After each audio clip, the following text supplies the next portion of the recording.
दर्शकों नमस्कार, स्वागत है आपका 25 खबर पालघर में। मैं हूं तेजेंद्र सिंह। चलिए चलते हैं आज की खबरों की ओर। पुलिस स्टेशन की जमीन पर कब्जा, 7 लोगों पर केस दर्ज। वसई में पुलिस स्टेशन और पुलिस क्वार्टर के लिए आरक्षित सरकारी जमीन पर अवैध निर्माण और उसे नियमित करने के मामले में बड़ी कार्रवाई हुई है। दोषी निजी कंपनी के मैनेजिंग डायरेक्टर, पूर्व नगर सेवक जमील शेख, तत्कालीन म्यूनिसिपल कमिश्नर और टाउन प्लानिंग डायरेक्टर समेत 7 लोगों के खिलाफ धोखाधड़ी और भ्रष्टाचार निवारण अधिनियम के तहत केस दर्ज किया गया है। आरोप: अनैतिक दस्तावेज तैयार करके पुलिस और अन्य सरकारी विभागों को गुमराह किया गया। पालघर नगर परिषद में कांटे की टक्कर। पालघर नगर परिषद अध्यक्ष पद के लिए त्रिकोणीय मुकाबला देखने को मिल रहा है।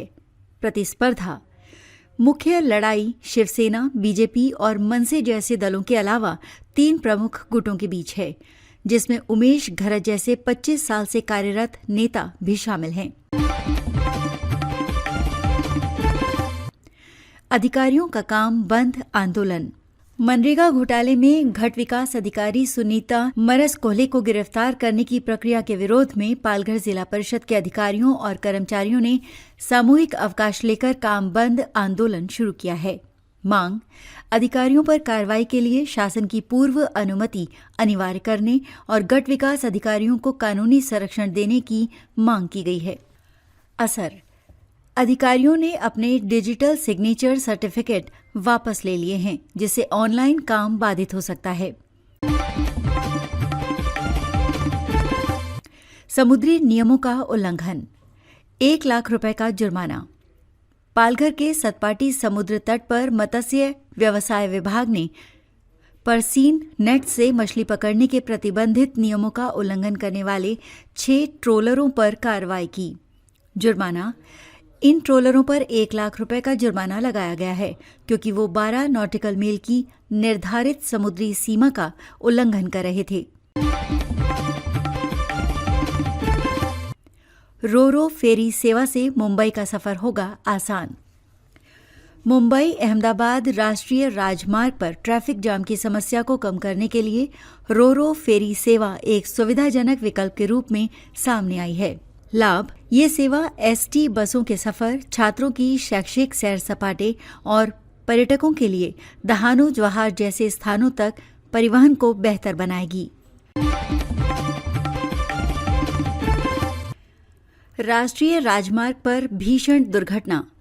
मुंबई अहमदाबाद राष्ट्रीय राजमार्ग पर मनोर पुलिस स्टेशन के पास कुड़े फाटा में एक टेम्पो के पलट जाने से उसका चालक गंभीर रूप से घायल हो गया।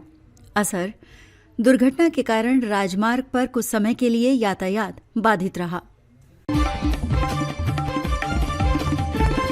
स्थानीय चुनाव, ईवीएम स्ट्रांग रूम में सुरक्षित। ठाणे, पालघर और रायगढ़ जिलों की 18 नगर परिषद और 9 नगर पंचायतों के पहले चरण के मतदान की ईवीएम मशीनों को स्ट्रांग रूम में सुरक्षित रखा गया है।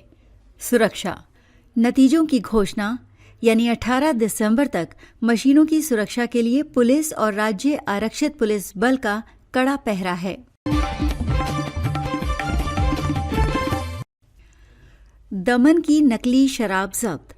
मनोर पुलिस ने मुंबई अहमदाबाद राष्ट्रीय राजमार्ग पर नाकेबंदी के दौरान एक टेम्पो से 2 लाख रुपए की नकली विदेशी शराब जब्त की।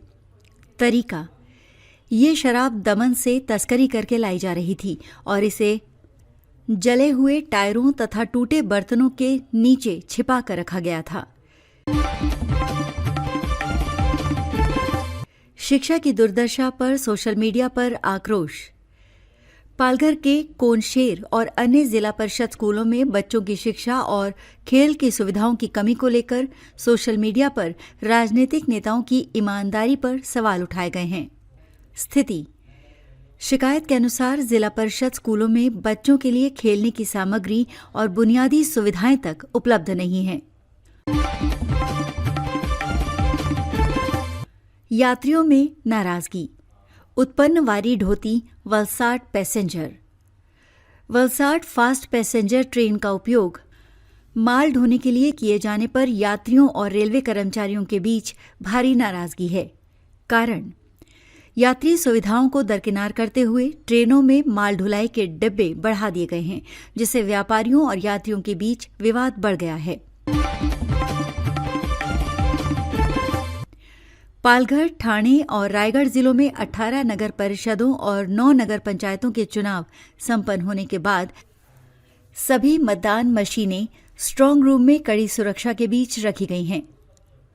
नतीजों की घोषणा 18 दिसंबर को होगी और सुरक्षा के लिए राज्य आरक्षित पुलिस बल और स्थानीय पुलिस बल का 24 घंटे कड़ा पहरा है।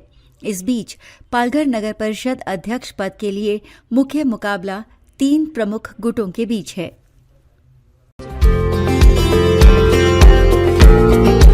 हमारे चैनल को अभी सब्सक्राइब करें और बेल आइकन दबाना न भूलें। धन्यवाद।